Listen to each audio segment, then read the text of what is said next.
Hello good evening everyone. जय हिंद दोस्तों। शिक्षक भर्ती परीक्षा 2023 में आपका स्वागत है। आज के इस एपिसोड में हम लोग गांधी युग और उससे संबंधित कुछ महत्वपूर्ण असहयोग आंदोलन के बारे में जानेंगे कि गांधी जी का भारतीय राष्ट्रीय आंदोलन में क्या योगदान रहा।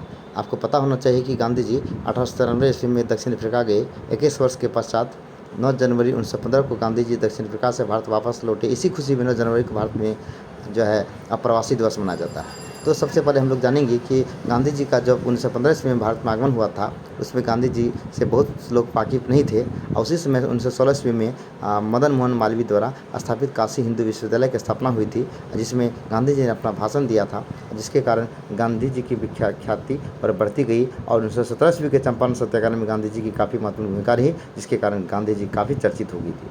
चलिए, पहला नंबर पॉइंट में कह रहा है कि 1916 ईस्वी की लखनऊ अधिवेशन में एनी बेसेंट के सहयोग से कांग्रेस उदारवादी और उग्रवादी एक होगी। आपको पता होना चाहिए कि 1907 ईस्वी में रास बिहारी बोस की अध्यक्षता में भारतीय राष्ट्रीय कांग्रेस का सूरत अधिवेशन हुआ था, जिसमें कांग्रेसी नेता नरम दल दो गुट में बढ़ गया था। फिर 1916 ईस्वी में डॉक्टर अंबिकाचरण मजूमदार की अध्यक्षता में भारतीय राष्ट्रीय कांग्रेस का लखनऊ सम्मेलन हुआ था, जिसमें नरम दल और गम दल में फिर से मेल मिलाप स्थापित हो गए, अर्थात फिर एक दल बन गए थे। दूसरा नंबर पॉइंट में कह रहा है कि भारत में होम रूल आंदोलन एनी बेसेंट ने आरंभ किया था। आपको पता होना चाहिए कि होम रूल आंदोलन, तो होम रूल आंदोलन शुरू करने वाले जो थे एनी बेसेंट थे।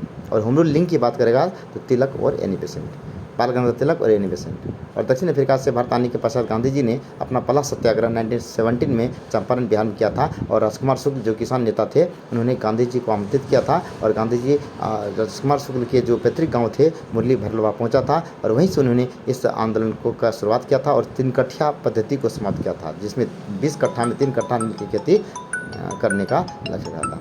अब 13 अप्रैल 1919 ईस्वी को अमृतसर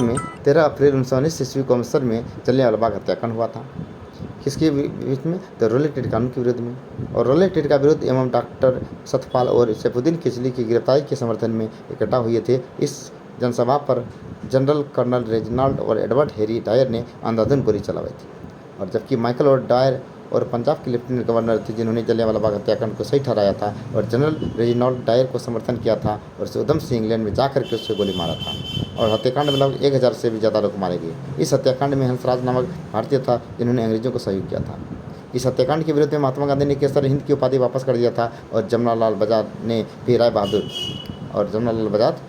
रविन्द्रनाथ टैगोर ने सर नाइटहुड की उपाधि वापस कर दिया था। और नाइटहुड की उपाधि रविन्द्रनाथ टैगोर को ब्रिटिश के द्वारा मिला था, और इस हत्याकांड के पश्चात उन्हें वापस कर दिया था। और शंकर नारायण से उन्हें वायसराय की कार्यकारी परिषद की सदस्यता से इस्तीफा दे दिया। और जलियांवाला बाग हत्याकांड की जांच के लिए सरकार ने अक्टूबर 1919 ईस्वी में लॉर्ड हंटन की अध्यक्षता में एक कमेटी गठित की, और इसमें 5 अंग्रेज और 3 भारतीय, सर चिमन लाल शीतलवाड़, साहबजादा सुल्तान अहमद और जगत नारायण सदस्य थे। कांग्रेस ने जलियांवाला बाग हत्याकांड की जांच के लिए मदन मोहन मालवीय के नेतृत्व में एक आयोग की नियुक्ति किया, और मोतीलाल नेहरू और गांधी जी भी इसके सदस्य थे। रॉलेट टेट को काला कानून कहा जाता है, जिसके संबंध कहा जाता है कोई अपील नहीं, कोई दलील नहीं, कोई वकील नहीं, और आतंकवादी और अपराध कानून भी कहा जाता है।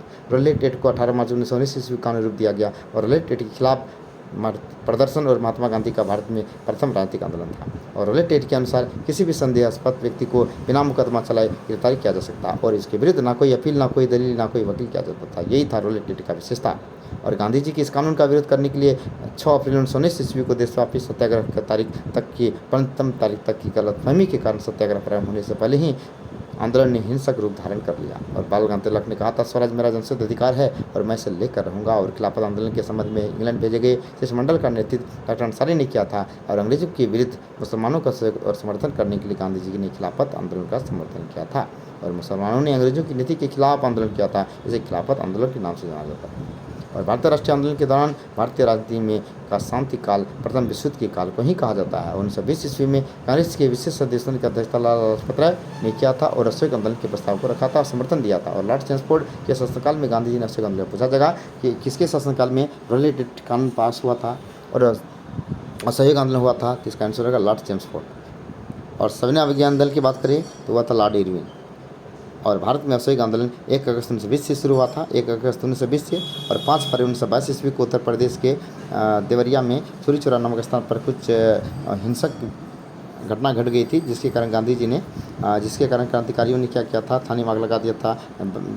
21 सिपाही कर्मी बस भी नजर आएगा तो जल करके राख हो गए थे। और इस घटना से दुखी होकर गांधी जी ने 12 फरवरी 1922 ईस्वी को, यहाँ 11 फरवरी दिया गया लेकिन रियल आंसर जो है 12 फरवरी 1922 ईस्वी को असहयोग आंदोलन वापस कर दिया। और बिहार से जुड़ी कुछ असहयोग आंदोलन के तथ्य हैं। 1920 में बिहार कांग्रेस की डॉक्टर राजेंद्र प्रसाद की अध्यक्षता में बैठक हुई थी और असहयोग आंदोलन प्रस्ताव किया गया था। और इस बैठक के आंदोलन समिति का गठन हुआ था जिससे धरणी प्रसाद और शाह मोहम्मद जुबैर भी शामिल थे। इसी क्रम में गांधी जी ने फरवरी 1922 ईस्वी में बिहार नेशनल कॉलेज और बिहार विद्यापीठ की भी स्थापना किया था। वर्तमान बिहार के छपरा में असहयोग आंदोलन का नेतृत्व राहुल शंकरत्यागी ने किया था। पूछा जाएगा कि बिहार में यानी छपरा में असहयोग आंदोलन का नेतृत्व किसने किया था, तो राहुल शंकरत्यागी ने किया था। इसके चलते उन्हें 6 माह की जेल भी हुई थी और नशा एवं ताड़ी का विरोध किया गया था और विदेशी कपड़ों सार्वजनिक रूप से होली जला गया था। ये थे असहयोग आंदोलन और गांधी जी से जुड़ा हुआ कुछ महत्वपूर्ण तथ्य। तो गांधी जी ने कहा भारत राष्ट्र आंदोलन में क्या योगदान रहा और विशेष आपकी मेहनत पर निर्भर करता है क्योंकि आप लोगों की एग्जाम संस्कल होने वाली है और परीक्षा की घड़ी बहुत ही नज़दीक है। इसलिए आप केवल रिवीजन पर ध्यान दें, नहीं चीज़ बिल्कुल ना पढ़े। आपने 6 महीने से जो कुछ भी आपने पढ़ा है उसी को 1 से 2 बार जरूर रिवीजन करें, यही आपके लिए बेहतर होगा। धन्यवाद। Have a nice day.